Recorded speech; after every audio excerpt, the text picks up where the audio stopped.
Prontinho. Pode começar, tia. A palavra é sua, tá, meu querido? Obrigada. Você vai me apresentar? Ai, desculpa, gente. Dando continuidade ao nosso encontro do Pé de Educa. Agradecer a todo mundo que está aqui, que aqui em Fortaleza hoje a gente está no dia de pausa. Mas, Tiago, nosso chefinho da Comissão de Cuidado Paliativo, agradecer pelo momento. Tema super que exige, né, mais habilidades da gente do cuidado paliativo. Mas eu vou deixar você se apresentar, porque tem gente que talvez não conheça você, já que a gente tem pessoas que não são aqui do serviço, e a palavra é sua, tá, meu querido? Um cheiro. Obrigado, Sinara. Bom dia, gente. Meu nome é Thiago. Eu sou médico da equipe de cuidados paliativos aqui do Hospital Infantil Alberto Seib. Sou coordenador da equipe. E a aula que a gente vai falar hoje é sobre sedação paliativa em cuidados paliativos pediátricos. E como o nome próprio já diz, né? É um plano antecipado de cuidado, né? E aí, nesse contexto, a gente precisa avaliar inicialmente como é que essa equipe ela vai se comportar diante desse contexto, né? Se essa equipe realmente está preparada para enfrentar esse momento, tanto a equipe assistente como a própria equipe de cuidados paliativos, né? E também a gente precisa avaliar como essa família vai enfrentar todo esse processo, né? Então, quando a gente tem essa condição, essa frase ela consegue sintetizar muito esse momento, né? Quando o sofrimento ultrapassa o possível, cuidar é aliviar, mesmo que o caminho seja o silêncio, né? Então, diante, às vezes, a gente vai ter um quarto, né? Um quarto de hospital, às vezes um quarto de domicílio, né? Um quarto que a família e a criança estarão presentes, e você vai perceber, muitas vezes, que essas condições crônicas, né? Elas têm ampliado cada vez mais a necessidade de cuidados de fim de vida qualificados. Então, a sedação paliativa ela é uma ferramenta muito importante para garantir esse conforto, esse controle de sintomas, né? Quando esse sofrimento ele se torna refratário a todos os tipos de controle de sintomas que já foram realizados. Então, a a Associação Europeia de Cuidados Paliativos, ela trouxe uma definição mais recente, já de 2023, 2024, que traz que a sedação paliativa é justamente a utilização dessas medicações para reduzir o nível de consciência de forma proporcional, com o objetivo de aliviar os sofrimentos refratários do fim de vida, né? Então, quais são esses sintomas? A gente vai já apresentar quais são esses principais sintomas. E aí inclui o termo proporcionalidade, né? Diante de tudo isso que a gente está vendo, nessa situação de final de vida, a gente vai ver o que é proporcional diante de todas essas alterações que podem acontecer no corpo da criança, que você vai observar que tem indicação de limitação de algum suporte de intervenção, e por consequentemente você ter alívio do sofrimento e você oferecer a sedação paliativa como um recurso para aliviar esse contexto, né? E quais são as sedações que a gente pode incluir? Pode ter sedação leve, moderada, ou uma sedação mais profunda, né? Você pode organizar isso plenamente. Ela pode inicialmente ser leve e depois se tornar mais profunda, né? Ela pode ser uma sedação contínua, ou ela pode ser apenas no período noturno ou outro período do dia, né? E ela pode também inicialmente virar intermitente, depois ser contínua, dependendo do desenrolar dos sintomas, né? E ela deve ser ajustada ao grau de sofrimento, né? E, consequentemente, está ajustada ao tipo de paciente, né? E aí, quando você tem o contexto sinal de vida, você precisa avaliar quais são os principais sintomas que você observa nessa criança quando ela está em processo de finitude, né? Então, mudanças no padrão respiratório, uma perfusão prejudicada, dificuldade de manter a temperatura, né? Incapacidade de tolerar alimentos ou bebidas, queda acentuada na diurese, aumento da dor, uma dinamia intensa, mesmo aqueles sintomas que anteriormente estavam controlados, ou que o paciente ele já fazia uso de uma sonda enteral ou de uma gastrostomia para iniciar a dieta, você vai observar esse paciente já evoluindo com distensão abdominal, ele não conseguindo tolerar o volume de dieta que antes ele tolerava, e muitas vezes você vai precisar reduzir essa quantidade de dieta para um nível trófico, né? E esse nível trófico, às vezes, representa apenas 20% da cota da dieta do dia, 10 a 20% da cota da dieta do dia, que o objetivo não vai ser fornecer calorias, né? Não é o objetivo, e sim apenas o conforto. E muitas vezes você pode compactuar com a sua família, que dependendo da piora desses sintomas, você poderá suspender essa dieta num contexto final de vida, né? E você precisa observar também os sinais neurológicos, né?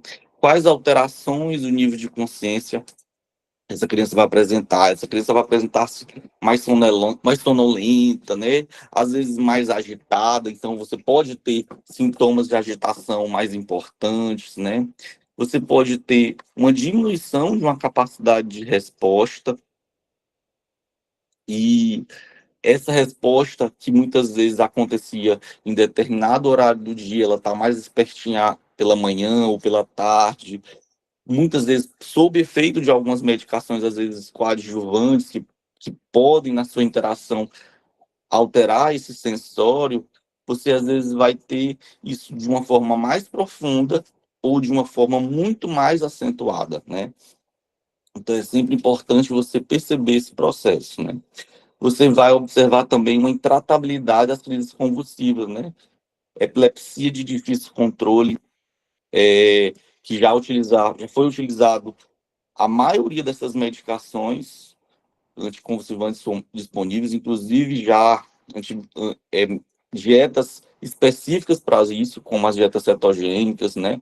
E você vai observar que essas crises elas não vão estar conseguindo ser controladas.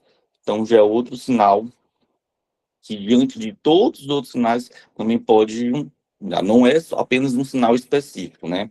E os sinais comportamentais, né? Perda de interesse pelo meio, vai diminuir as interações, né?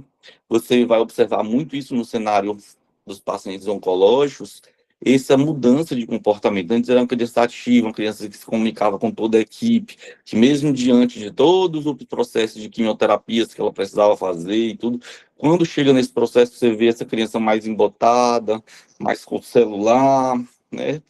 Não querendo interagir muito com as equipes, né? Não faz muita diferença a visita de um ou de outra pessoa, né? E muitos sintomas que até então estavam controlados, isso é muito importante. Eles vão começar a mostrarem-se mais afiados, né? Eles vão estar mais descontrolados, né?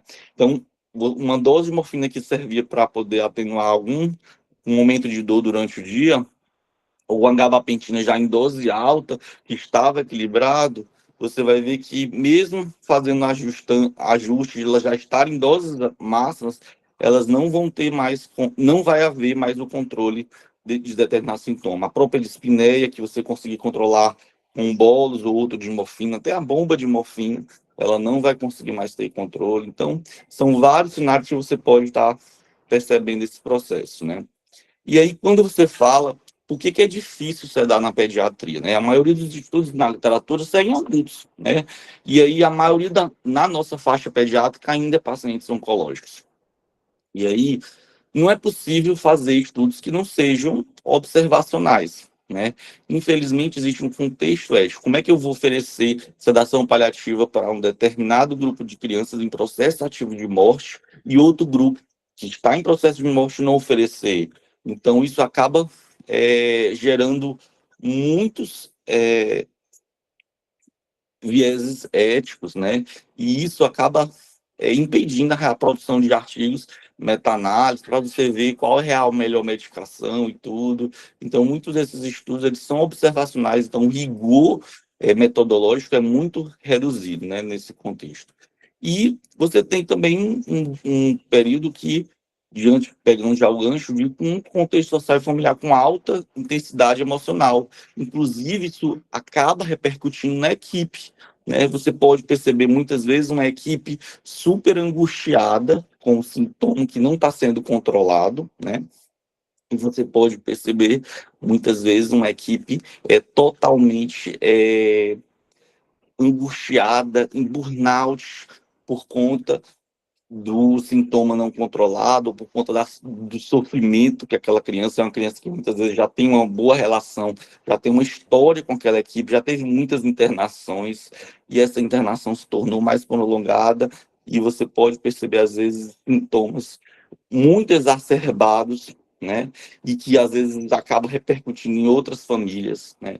Então, tudo isso são sinais que você precisa avaliar com mais critério e ver se você já realizou todos os recursos disponíveis antes de pensar em uma sedação, né? E muitas dificuldades que a gente tem em relação à especificidade por faixa etária pediátrica.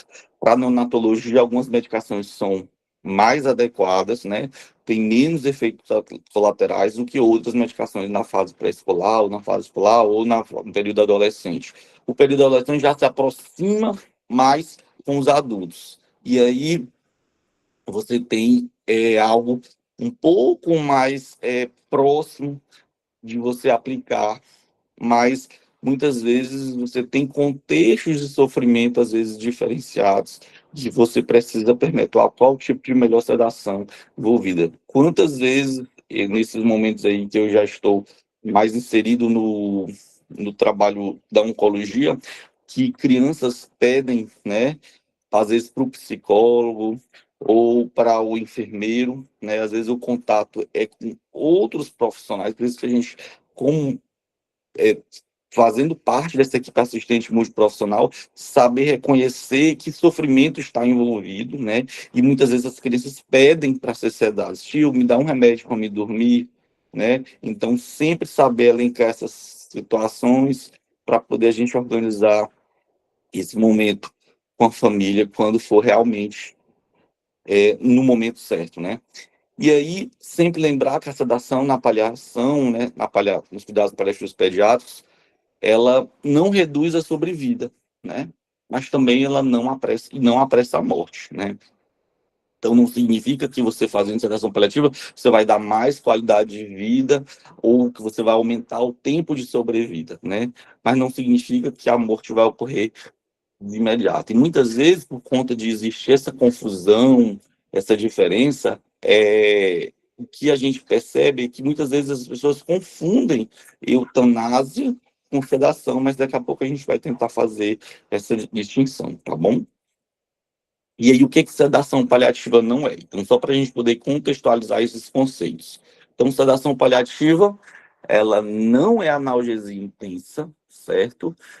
Porque a analgesia intensiva é o alívio da dor, né? E a característica principal é o uso da titulação de opioides, né? Mantendo uma consciência sempre quando possível. Não é o objetivo você sedar aquele paciente, sim, controle da dor. Então, você não é para interferir na consciência daquele paciente. Por isso que muitas vezes eu repito, o uso de morfina, o uso desses opioides no controle de dor, não tem o objetivo de sedação, mesmo que esse efeito possa acontecer dependendo da potência do opioide. Então, sempre a gente tenta preferir a menor dose possível, né? Então, doses cada vez mais baixas de morfina, para poder ajudar nesse manejo álgico, e a partir daí a gente conseguir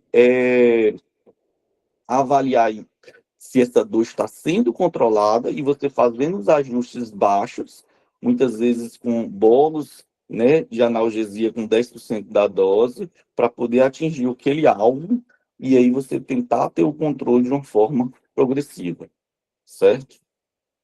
Não, sedação paliativa, ela não é por si só uma limitação de suporte, né? A limitação de suporte, de uma forma geral, o objetivo dela é evitar futilidade.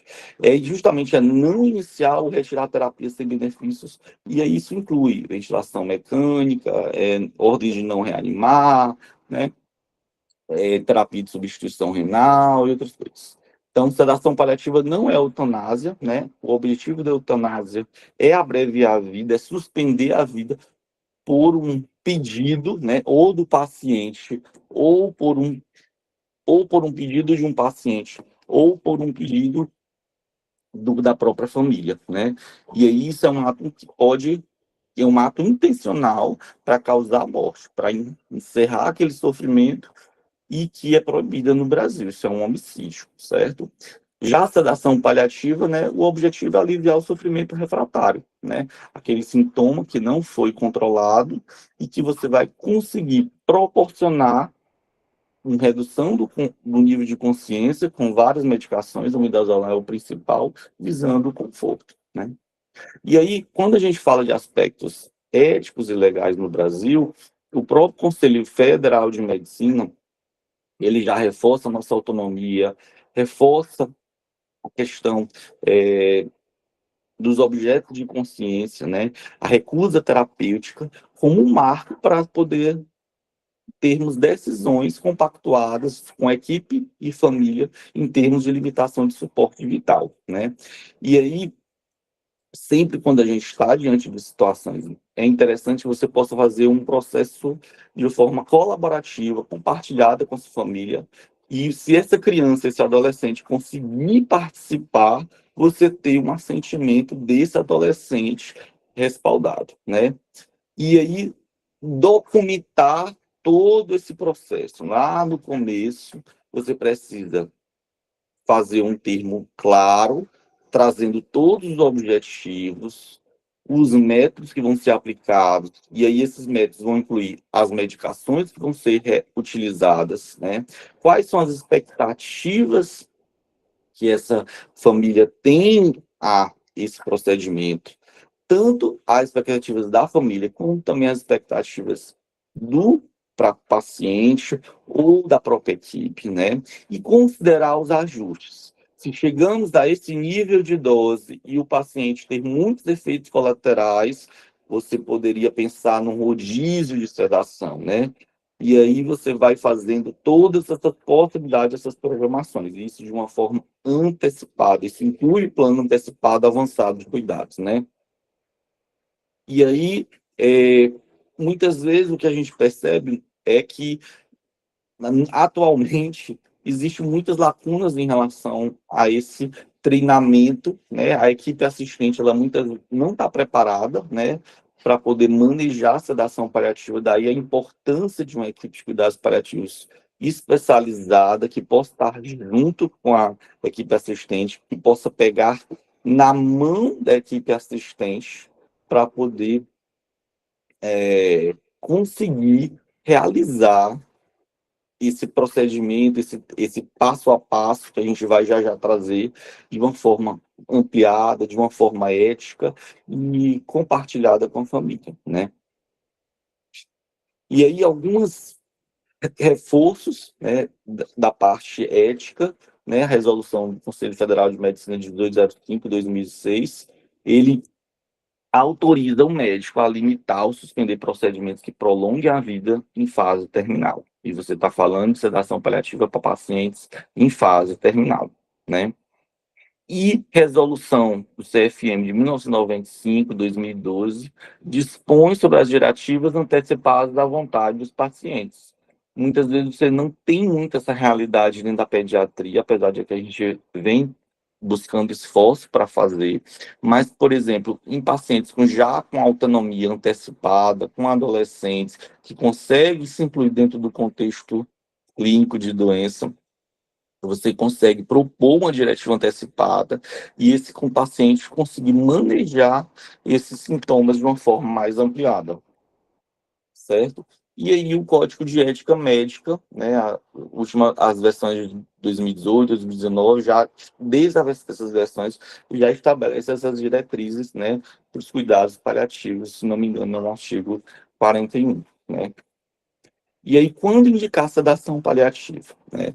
Então, esses são os principais sintomas, não significa que não pode aparecer outros, né? Mas na literatura são os principais sintomas que você pode indicar sedação paliativa, né? E aí você tem a dispneia, né? Que muitas vezes, quando você já está com a morfina, que é o padrão ouro para essa dispneia já em doses altas, né, em doses de bomba, por exemplo, né, bomba de morfina. Não adianta, você tá só com bolos intermitentes e você já ultrapassar isso e já passar para uma sedação paliativa. Isso não faz sentido. Você tem que otimizar isso para bomba de morfina e ajustando as doses. E para a gente otimizar a bomba de morfina, você tem que também fazer aqueles recursos de aumento de vazão de bomba conforme a necessidade da criança, né? E você pode ir compartilhando isso com a família, realizando isso tanto no contexto de um ambiente de UTI, como também no ambiente de enfermaria, e em algumas situações mais distantes da nossa realidade, isso pode ser feito no contexto domiciliar, com uma equipe também assistente treinada, né? Uma equipe de serviço de atenção domiciliar também é possível, né? E aí, esse ajuste de bomba de morfina não é ainda a sedação paliativa, né? Mas aí você pode propor um teto. Chegamos até um teto, ou os efeitos colaterais desse ajuste da bomba de morfina estão tão intoleráveis, e eu já utilizei esses recursos tanto de tratamentos farmacológicos como tratamentos não farmacológicos. É importante a gente incluir a equipe multi no tratamento não farmacológico, né? Se isso já foi disponibilizado, isso não houve tolerância, se ainda continua refratário, é importante a gente pensar em sedação paliativa. A dor, que é o principal, né? Depois que você otimizou todos os opioides e os adjuvantes, já foi titulado, você tem uma via própria. Ah, mas o paciente ele está em uso, por exemplo, de morfina oral, já estão doses elevadíssimas, então você tem que propor uma via subcutânea, já que você não tem essa disponibilidade de via endovenosa naquele momento, você pode oferecer um suporte de via subcutânea e tentar otimizar a bomba de morfina naquele contexto, né? É uma possibilidade também. Muitas vezes a via digestiva vai estar indisponível, e aí, nesse contexto, se você não tem disponibilidade da via digestiva, alguns adjuvantes eles podem ser retirados da prescrição, já que muitas vezes esse efeito vai ser um pouco mais prolongado, então talvez não faça mais sentido colocar, e aí você otimizar a sua medicação, que, que inicialmente seria o midazolam para o contexto da ação paliativa, né? A agitação, delírio é outra causa, quando você já utilizou todas aquelas medicações que muitas ajudam nesse processo, né? Os antipsicóticos aí estão para ajudar, levosine, clorpromazina, enfim. Essas medicações já estão sendo otimizadas, risperidona, por exemplo, né? Alguns antidepressivos, quetiapina, por exemplo, pode também ser utilizado nesse contexto. Quando você já utilizou todos esses suportes e não conseguiu reverter nenhuma dessas causas que estão incluindo também, que estão favorecendo esse manejo descontrolável dessa agitação, desse delírio, você pode oferecer também a sedação paliativa como suporte, né? E mesmo, só uma consideração, mesmo que você tenha midazolam como opção terapêutica, ele serviria para todos esses sintomas, certo?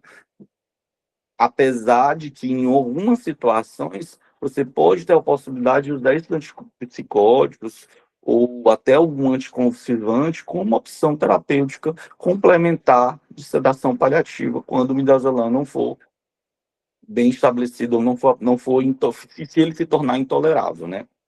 E aí também entra também o contexto das crises convulsivas, né? E quando você também tem esse processo, o midazolam entra como opção terapêutica, mas às vezes dentro de um contexto de mal convulsivo, você pode perceber que o midazolam ele é uma das primeiras opções que a gente tem como mal convulsivo, e aí você pode ampliar, por exemplo, para um propofol. É possível, existem trabalhos na literatura que trazem o uso do propofol como manejo de sedação paliativa diante de crises convulsivas intoleráveis, né? Mas aí você tem que ter uma certa segurança em relação à questão do uso de bolos, de fazer bolos naquele processo, antes de aumentar a vazão da bomba contínua, tá? E contexto de sofrimento existencial, que isso é algo que é bem peculiar, principalmente porque isso às vezes pode estar misturado com a própria equipe, né? A equipe está tão burnoutizada está tão depressiva com a situação, e isso está interferindo no próprio contexto do cuidado do paciente, ou então da família, né? Então, cuidado para isso não interferir. Então, a gente tem que descartar família e descartar também o contexto da equipe, para que a gente tenha consciência que você está fazendo isso para o paciente.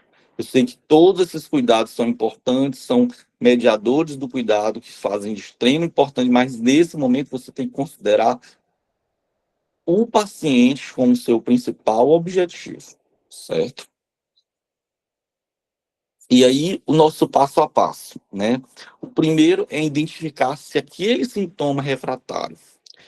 Tudo já foi feito, todas as medicações disponíveis para controlar aquele sintoma já foram realizadas. Quais são os critérios que já foram determinados? A criança já foi avaliada por pediatra. Às vezes eu não tenho, por exemplo, uma equipe pediatra, eu tenho uma equipe de adultos cuidando dessa criança, né? Enfim, dependendo do cenário. Então, será se ela já foi avaliada por um pediatra? Já foi pedido a opinião para um paliativista pediatra? Então, tudo isso é interessante a gente considerar diante dessa avaliação, tá? E aí, já foi feita essa discussão com a equipe multiprofissional? Gente, esse sintoma não está controlado. Nosso próximo passo é estabelecer uma sedação paliativa. Qual é a medicação disponível? Então já entra o Joaquim aí no jogo, né, Joaquim, da nossa farmácia. Joaquim, no que temos disponível para fazer sedação paliativa? Midazolam contínuo. Teremos o que de medicação? Quais são as doses que a gente poderá atingir? Certo? Quais são os efeitos colaterais que podemos observar com o uso desse midazolam? Qual é a interação que esse midazolam pode ter com as outras medicações que esse paciente já utiliza, né?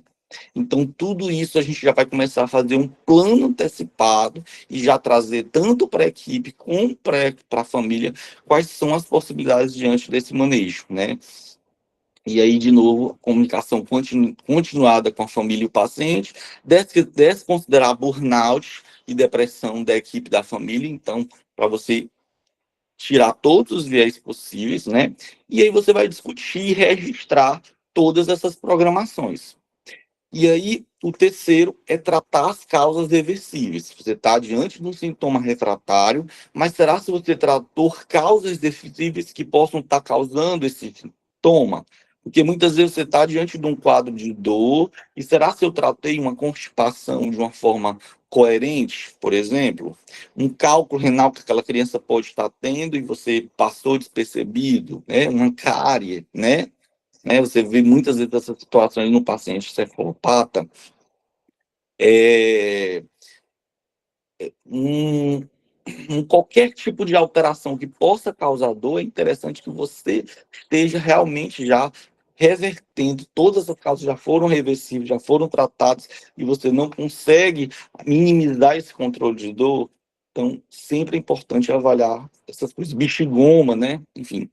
E aí, o quarto, você vai escolher o fármaco, né? O fármaco e o alvo. Qual é o nosso objetivo? O nosso objetivo é fazer uma avaliação, fazer uma sedação intermitente.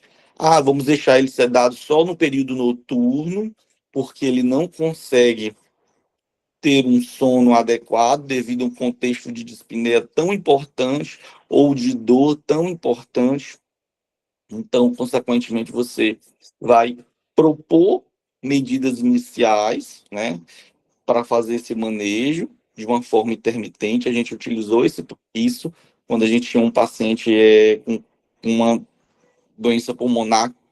Eu sempre penso que ele tinha fibrose cística, mas na verdade ele tinha uma outra patologia pulmonar também. Acho que era uma bronquiolite obliterante, que fez uma progressão de doença arrastada no nossa enfermaria, e a gente teve que utilizar de sedação paliativa. Ele ficava um período noturno com a sedação, e a gente desligava a sedação durante o dia, e aí à noite voltava, e aos poucos isso foi se modificando para um contexto mais continuado, né? E sempre lembrando de revisar o prognóstico qual o contexto de adoecimento dessa criança, de progressão da doença, em que momento essa doença está, se não existe mais nenhuma terapia curativa que já foi utilizada, né?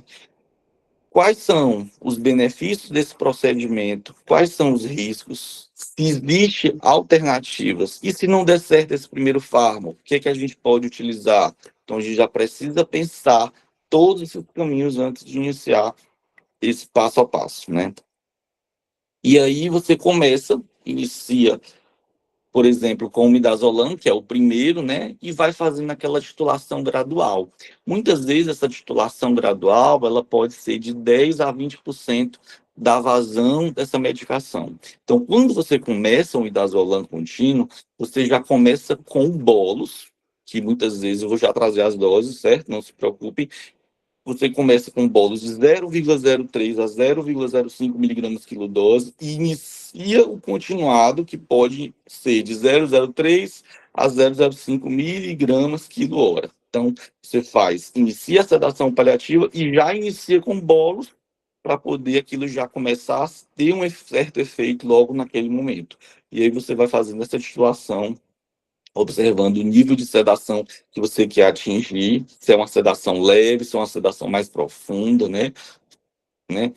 Qual o tempo que você vai fazer, quais são os meus recursos para monitorizar aquele paciente e a possibilidade também, de repente, descontinuar, atingimos o objetivo alvo de controle, esse paciente não precisa da sedação paliativa.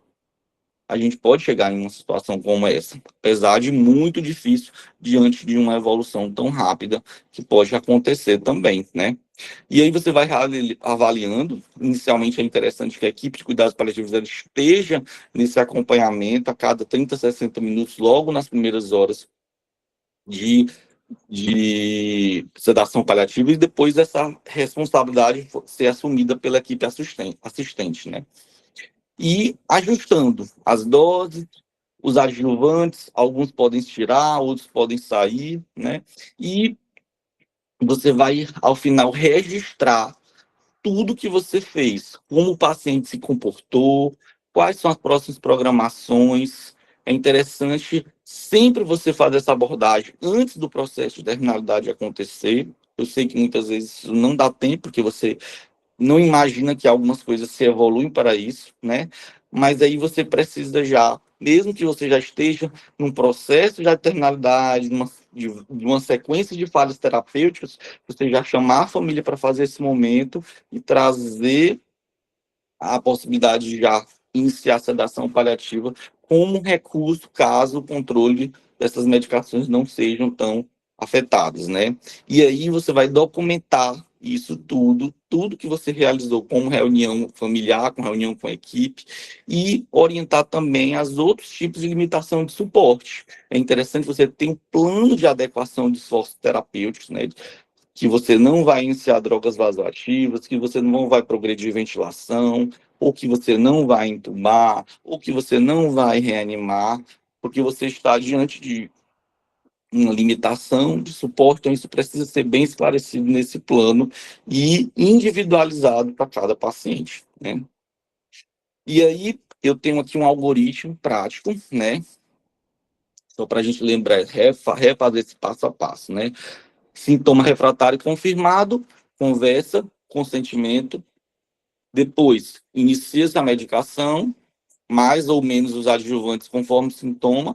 Vou titulando a cada 10, 30 minutos, eu faço bolos e faço o início da infusão, certo? E aí eu posso estabelecer escalas para isso, né? Posso incluir o RAS, né? Acho que a maioria das pessoas conhece o RAS, né? Que são escalas que a gente utiliza de sedação. Pode ser o RAS, pode ser o Comfort, dependendo da preferência do serviço, que você tenha mais habilidade, não tem problema. É interessante que a equipe multiprofissional ela tenha consciência desse RAS, esteja todo mundo incluído nesse processo, todo mundo consiga perceber o que é o RAS-4, o que é o RAS-5 e qual é o objetivo. Esse é o nosso objetivo, é ter uma situação mais leve, ou ser uma situação mais profunda. Então, precisa que fisioterapeuta, técnico de enfermagem, enfermeiro, todo mundo tenha conscientização desse RAS para poder a gente conseguir manejar o sintoma de uma forma melhor, né? E aí a monitorização, que pode ser continuada, que pode ser intermitente, dependendo do tipo de cenário que esse paciente possa estar incluído, né? E se persiste crítico, a gente pode pensar em falha terapêutica e aí repensar em outras alternativas com uma equipe mais experiente nos ajudando para fazer esses ajustes, certo? E aqui tem algumas doses, né, de algumas medicações principais, o midazolam, o Aldol, o Neosine, o Precedex e o Propofol, né? E aí você sempre tem que lembrar de algumas indicações. O midazolam é sempre a primeira escolha para qualquer outro sintoma, certo? Mas você pode ter alternativa diante de uma agitação, diante de um delírio, o Aldol como uma alternativa, certo?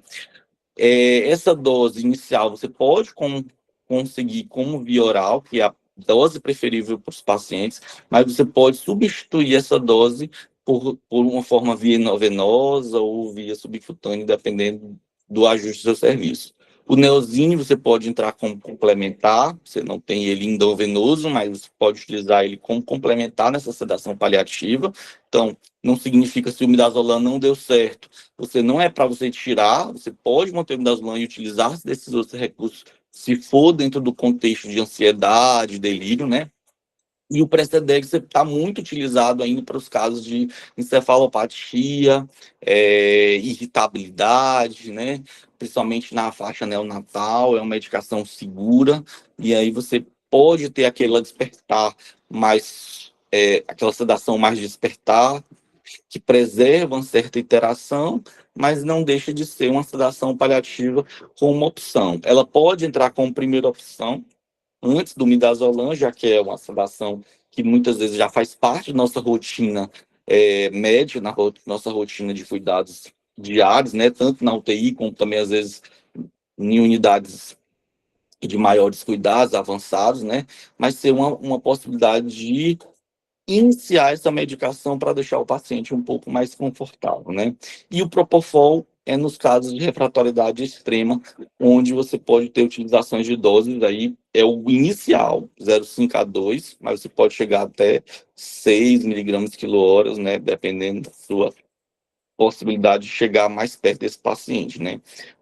Então, lembrar das escalas, né? Então, muitas vezes a meta da sedação você precisa definir já com a família. Eu quero que eles não sinta mais falta de ar, mesmo que durma mais.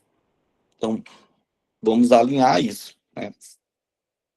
E aí, algumas doses, lembrando que o midazolam, ele pode ser, a dose de bolos é de 10 a 20% até o alvo. Aqui o máximo relatado é de 0,35 miligramas quilo-hora, mas a gente sabe que em contexto de epilepsia de difícil controle a gente chega até em 1, né? Até complementando o uso com outras medicações, então isso que é algo que pode variar, né? O haloperidol, paciente com delírio, agitação, você pode chegar a doses de 0,5 miligramas dose, menores, né? E aí, lembrando que essa infusão contínua, ela pode acontecer com Amplictil, ou com Amplictil ou Aldol, né? Em outros contextos, dependendo da condição, e você tem que ver com a farmácia quais são as possibilidades que você tem no seu serviço, né?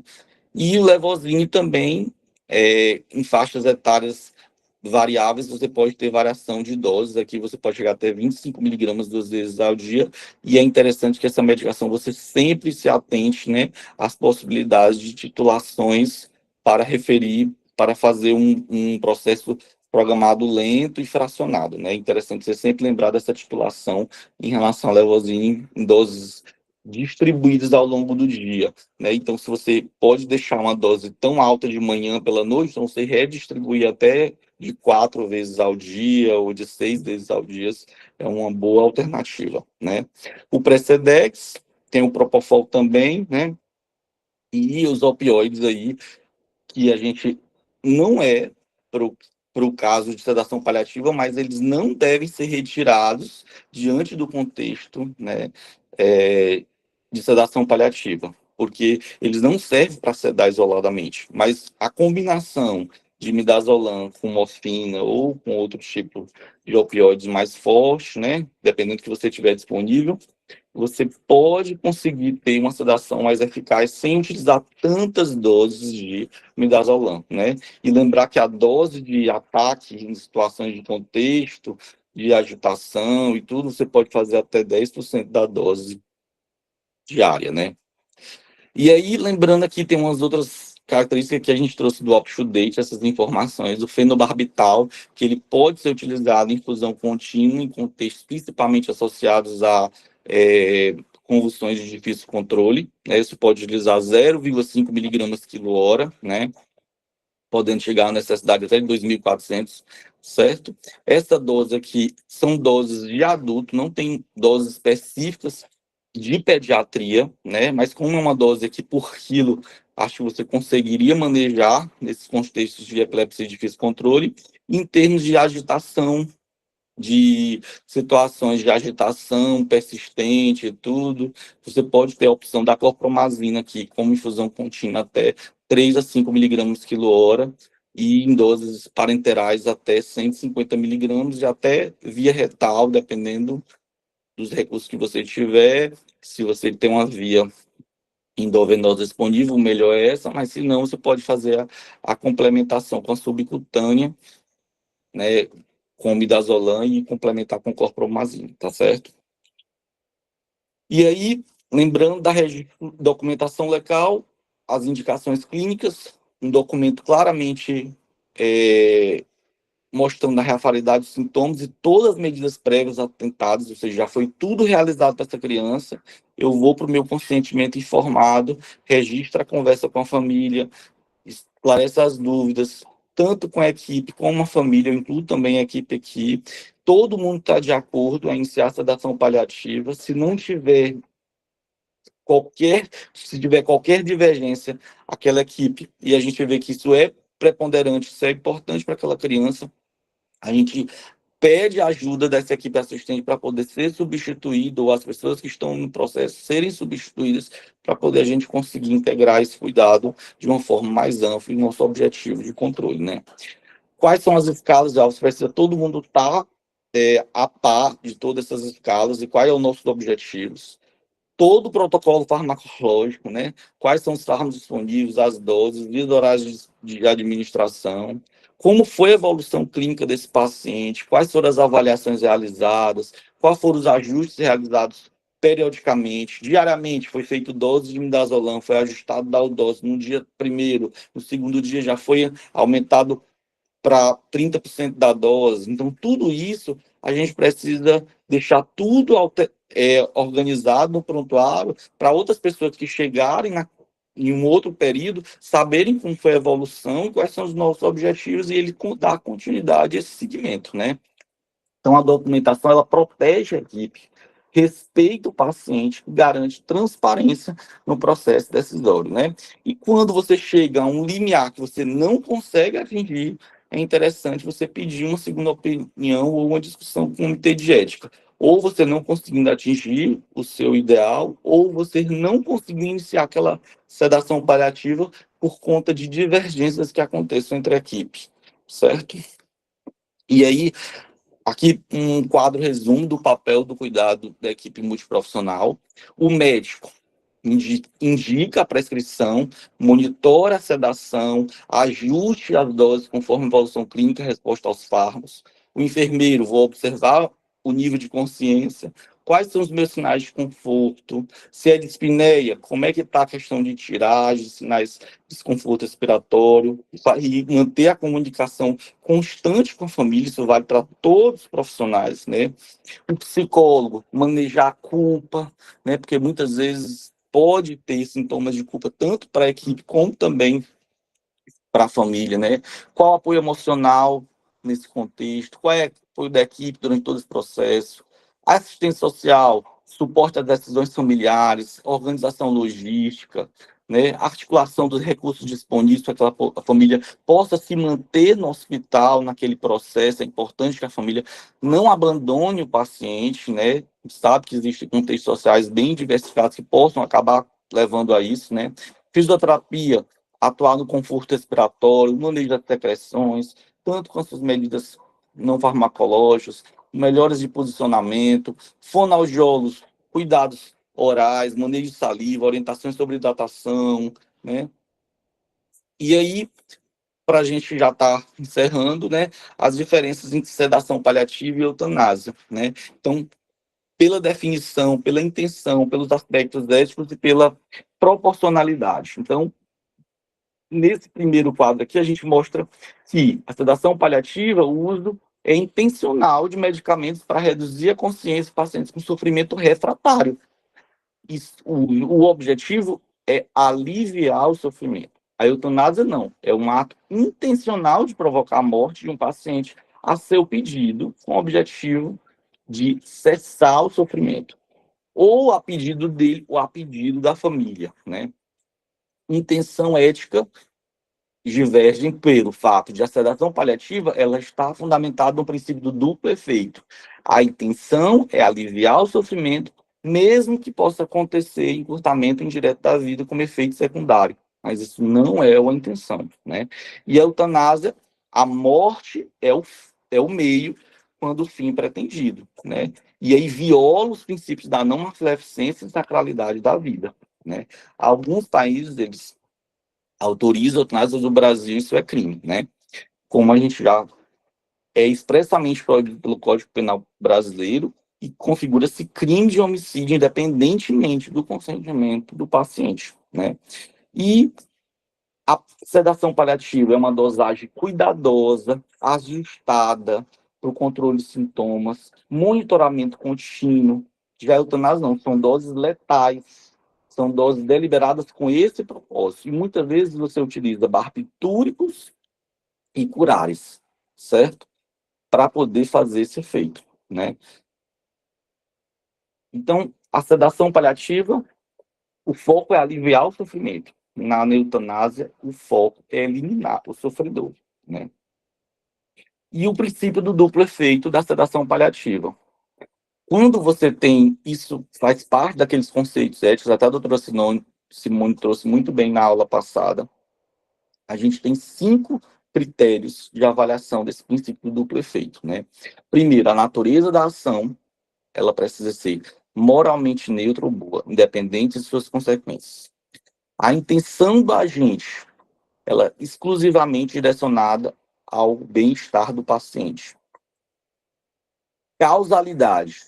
O efeito adverso, ele não pode ser o meio pelo qual o efeito benéfico é alcançado. Então, nosso objetivo não é causar o efeito adverso. Nosso objetivo é causar o efeito benéfico, que é o controle daquele sintoma.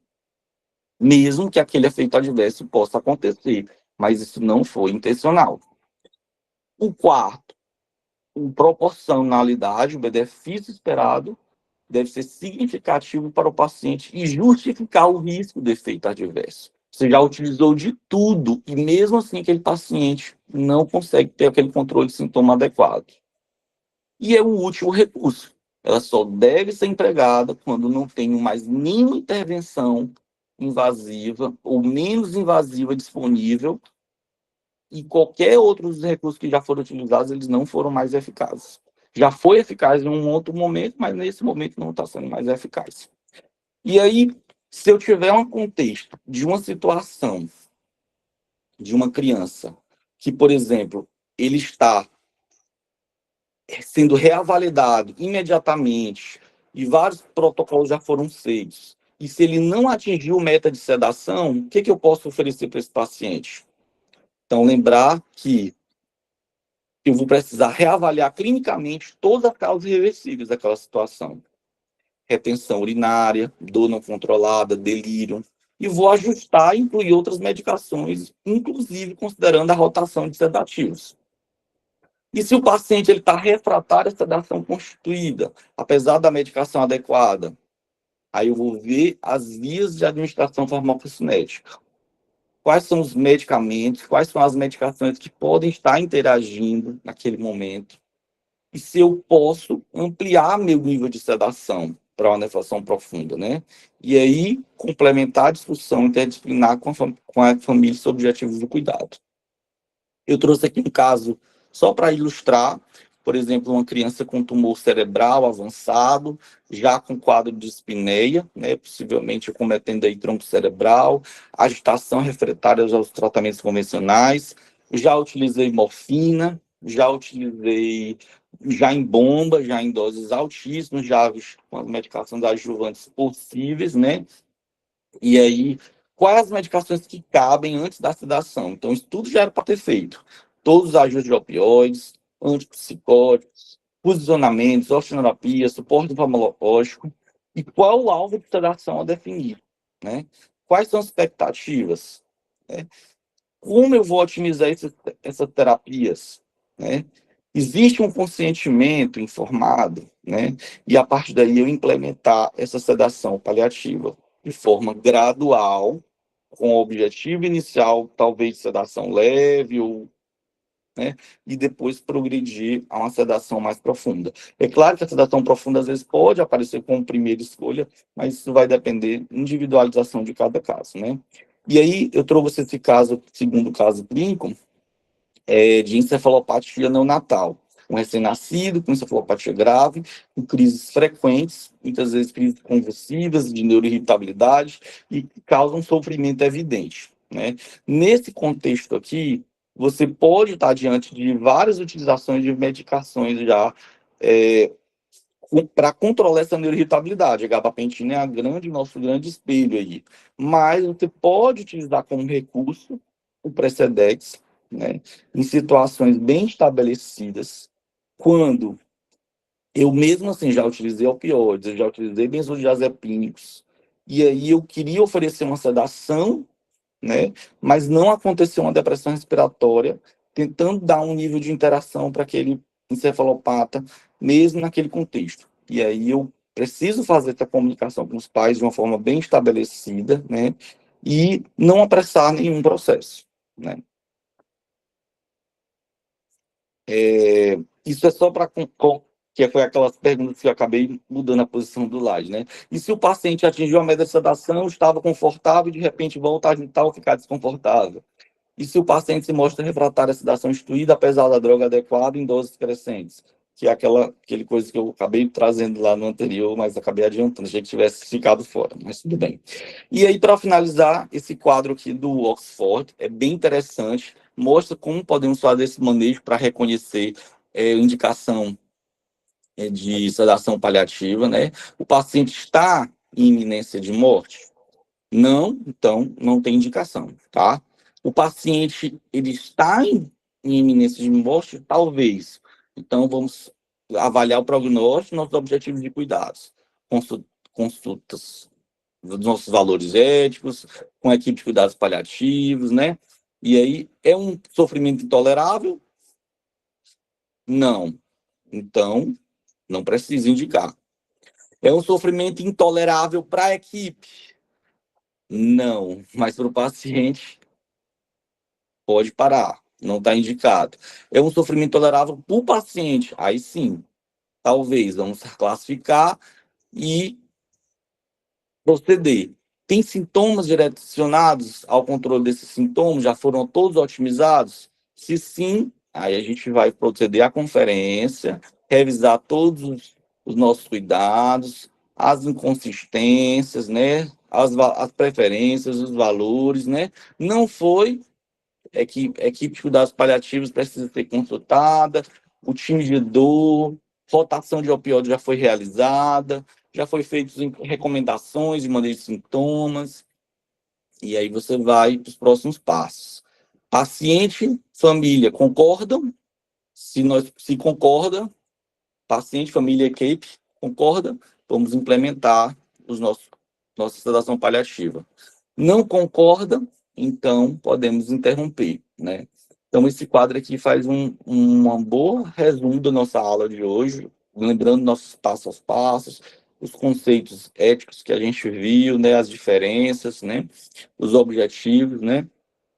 E aí aqui no finalzinho ele traz quais são os tipos de sedações que você vai utilizar, né? Barbitúricos, benzodiazepínicos, já foram já teve o controle adequado desses sintomas, e aí considerar a sedação paliativa como terapia aí posterior, diante de tudo isso já ter sido já totalmente destinado, né? E aí, como é que vai ser a nossa prescrição? Só para finalizar, manter hidratação. O paciente já usa nutrição artificial, NPT, isso não tem sentido. A gente já está diante de um processo final de vida manter essa nutrição parenteral. Então, podemos suspender essa nutrição. Analgésicos. Vamos considerar suspender os adjuvantes. Por quê? Porque esses adjuvantes eles demoram a fazer efeito. E muitas vezes eles podem aumentar os efeitos adversos com a sedação, com as medicações que foram escolhidas para sedação paliativa. Então, precisamos avaliar se vale a pena suspender ou não. Então, vamos tentar desprescrever, né? Como diz o Joaquim, a gente tentar avaliar essa pressão diariamente para saber quais são as medicações que ainda são importantes para esse paciente, quais são as medicações que não são importantes, né? Medicações que auxiliam no controle de sintomas, diuréticos, anticolinérgicos, diuréticos, os anticonvulsivantes, neurolépticos, tudo pode ser mantido. Mas são medicações que não têm mais relação com o objetivo do cuidado. Antibiótico pode ser suspenso, as estatinas, anticoagulantes, antiagregantes, hormônios tireoidianos. Discutir vias dos psicoativos, né? É melhor a via oral? É a melhor via interal? Ou é melhor a via endovenosa, subcutânea? Então, isso precisa ser avaliado. E a gente sabe que no final de vida essa via digestiva não vai ser disponível. Então, o Aldol, que às vezes estava oral, às vezes pode ser que ele precise entrar via subcutânea ou via interal, né? Flexibilizar essas rotinas, né? Hidratação da pele, prevenção de úlceras de pressão, higiene oral, cuidados de higiene, curativos, fisioterapia com foco no conforto, avaliação dos riscos, necessidades, suporte psicológico ao paciente, suporte espiritual e suporte ao luto nesse contexto que pode começar lá no momento que você vai indicar essa sedação paliativa. Muito obrigado, gente. É isso. É isso.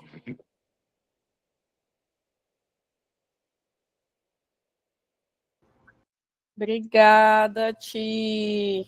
Nossa, a aula foi muito completa. Muito obrigada. Eu vou deixar o pessoal, se quiserem ponderar alguma coisa. Eu queria só te perguntar uma coisa, porque recentemente eu estava dando uma olhada e eu vi isso do fenobarbital e eu nunca usei, Ti, mas na literatura, porque eu acho que a gente, como intensivista, é natural a gente lançar mão do que nós temos prática para sedação do que nós temos na intensiva, né? Então, a gente usa com muita tranquilidade a primeira escolha, que é o midazolam. A gente tem muita tranquilidade, se for necessário, porque nós temos acesso ao Precedex, e se precisasse uma clonidina, eu teria muita tranquilidade em usar. Mas o Propofol nunca lancei mão. Mas aí é muito natural a gente pensar no que a gente às vezes já está usando ali no paciente que teve algum componente de agitação, aí você pensa no antipsicótico, né? Mas aí, dando uma estudada, e o adulto usa, né, o fenobarbital, e eu não vi a descrição nem no contexto da epilepsia, eu vi sendo uma opção, sabe? E aí estava na composição de um capítulo, e eu vi a colega que estava responsável por essa parte já colocando o fenobarbital como uma terapia farmacológica de opção, sabe? E aí eu ia te perguntar se alguma vez você lançou mão dele como opção de uso mesmo, se tu teve oportunidade de usar, já estava usando e otimizou a dose, ou fez contínuo, porque aí, tipo, a gente aqui na UCP, e aí até aproveito os meninos, e Joaquim vamos amadurecer, a Juliana, a Paula, Roberta lembrar, que a gente tem muito paciente com epilepsia refratária. Né? Então, assim, e eu entendo que nós não vamos estar utilizando de forma terapêutica, né?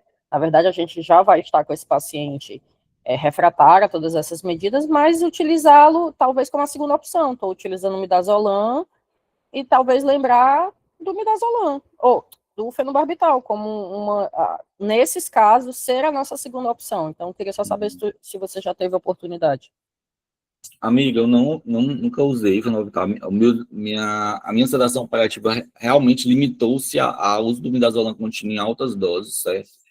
É, mas lá no CPP, a gente, no Centro Pediátrico do Câncer, na verdade, CPC, a gente vê pacientes já em sedação paliativa bem estabelecida de midazolam e morfina. E normalmente isso é suficiente para poder trazer o conforto, o controle desses sintomas de uma forma bem mais adequada. Só que o fenobarbital, na época que eu fiz a pós, eles trouxeram muitas vezes divergência em relação à questão do uso das doses em uso pediátrico, né? Eles tinham muitas coisas estabelecidas para uso adulto, que poderia trazer para o adolescente e tal, mas, assim, isso era bem variável, né? Mas eu acho que é algo que a gente precisa lançar mão, tipo, como alternativa, depois do midazolam, claro, para poder a gente já fazer o seguimento do protocolo. O Joaquim até perguntou se a gente já tem protocolo de ação paliativa. Joaquim, eu já comecei a escrever algumas coisas, depois a gente vai tentar se integrar para poder a gente deixar isso bem construído, né? Mas eu acho bastante importante a gente pensar nessas alternativas como opções.